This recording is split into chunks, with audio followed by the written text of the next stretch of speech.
Hi, so for today's video I'm going to be commentating over some of my barrel drills. I want to state right away, I am not a professional, but I do think when it comes to horse training, everyone can bring something to the table. So I hope you enjoy.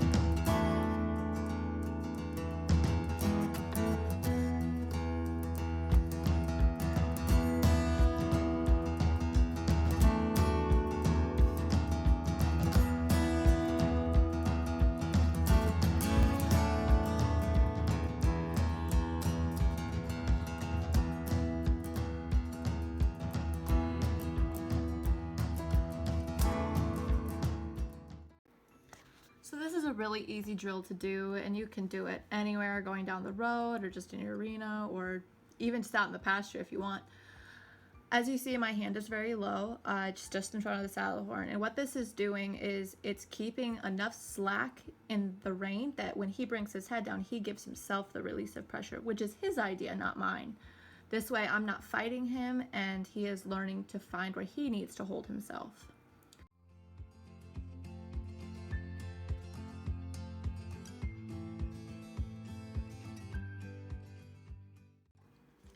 As you see here, I am seesawing with my hands. I used to do this with my thoroughbred, but as you can see, I'm never releasing the pressure and he is cranking his head down low. Again, as you see here, I'm holding pressure. Again, he's bringing his head down, but those reins never go loose. So it's my idea when I get to release pressure, not his. So again, going back to the one-handed, as you see, the outside rein is very loose, which is totally fine. And then when he brings his head down, that inside rein goes slack. Again, the main focus is to get your horse to hold themselves up and you stay out of their business as much as possible.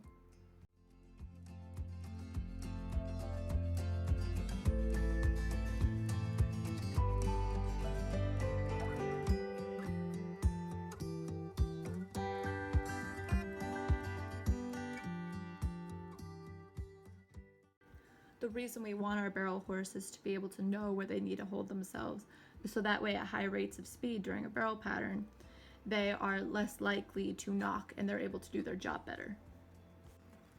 Also, going two-handed is totally fine, but same concept, keep your hands low in front of the saddle horn and try to make sure that there's enough slack in the rope that once they bring their head down, they get the release of pressure as if it was their idea.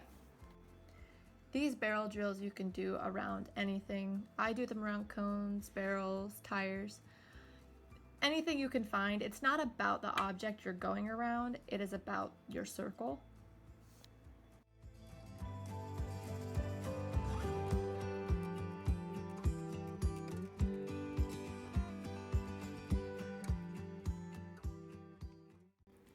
This drill is just going to be done at a walk and trot. You will walk around the object you are circling and then you will trot toward the next object you are aiming for.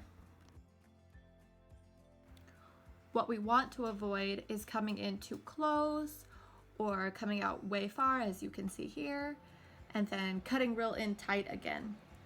What this is doing is making a really inconsistent turn.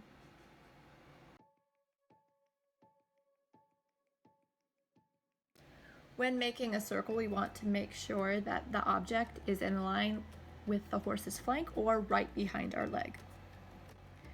If the object is too far forward, say in line with your horse's shoulder, that means you are late and behind your turn, which then would cause a knocked barrel. When coming to your barrel, make sure it's in line with your horse's flank or right behind your leg before proceeding in your turn. Again, too late or too early could cause your horse to have inconsistencies. We really want to make sure we're driving our horse up into the bridle and walking in forward motion around our object. As you see here, Lewis is crossing his front legs over, which is a good sign.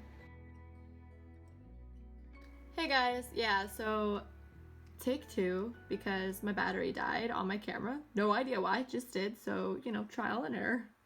For this drill, it is called in and out.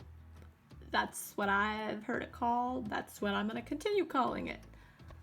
All you're going to need for this drill is an object in the middle so you know where the center of your circle is, and then objects on the outside so that way you know where your outer circle is. So same concept as the last drill I just showed you. I am going to make sure my hands are low and that Lewis is getting off my leg nicely. I also want to make sure that the inside barrel is in line with his flank or behind my leg. I'm going to do one medium-sized circle, and then my second circle is going to be a lot tighter, but still keeping the barrel in line with his flank.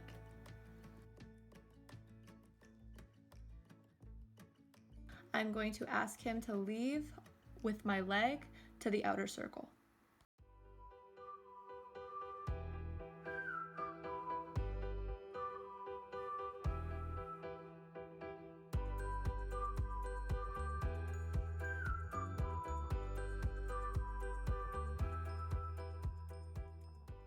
Again, I'm going to bring Lewis in, keeping the barrel in line with his flank.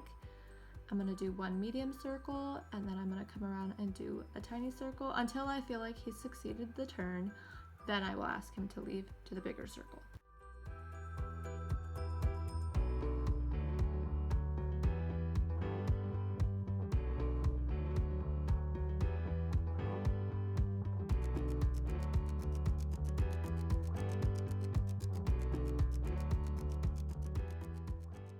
Moving this drill into the lobe, I'm going to bring Lewis into the inner circle. Just a reminder, low hands and right on your pockets. I'm going to ask him to slow down with my seat.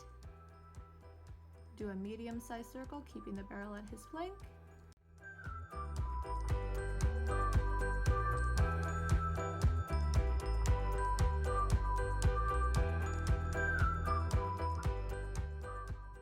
If you feel like your horse is dragging behind, just sit deeper in your saddle and smooch them forward, but make sure you're using that outside leg to keep them in your small circle and keeping the barrel in line with their flank.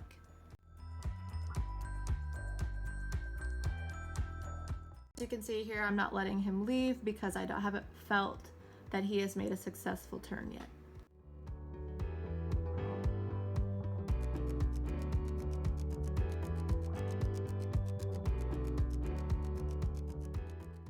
This drill is called the dice drill.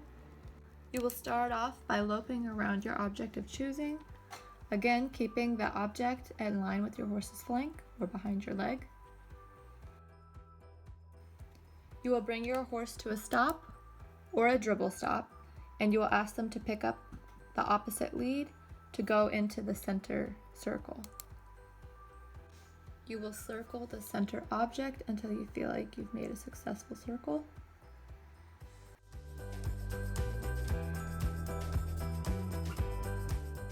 Again, break your horse to a stop or a dribble stop and ask them to transition into the next lead, keeping your circles even.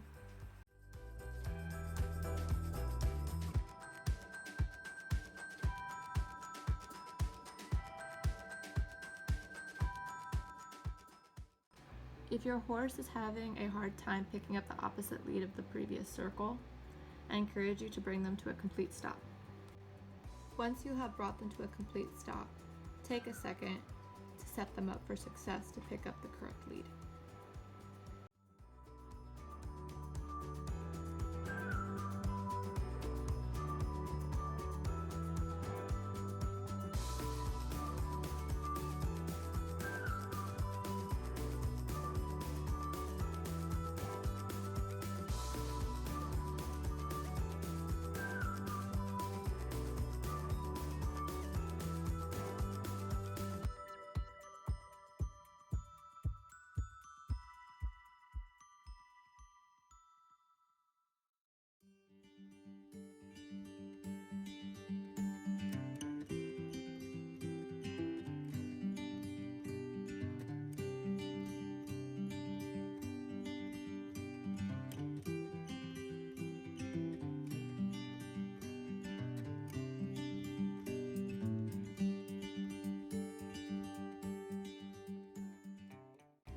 And that will complete all the drills I have for you today. Just a quick gentle reminder, we don't want to seesaw because that is on and off pressure and not teaching the horse where the release of pressure is and not teaching them to hold themselves up. We also don't want to hold pressure because there's no release and it's us doing most of the work. We are going to use that inside leg to add pressure, and then we're going to give just enough tension in the rein for him to bring his head down. That way it's his idea. If you guys liked today's video, feel free to leave a like and don't forget to subscribe. If you have any questions, feel free to leave them in the comments, or you can follow me on my Instagram at Chasing Dreams with G. And I will see you guys later.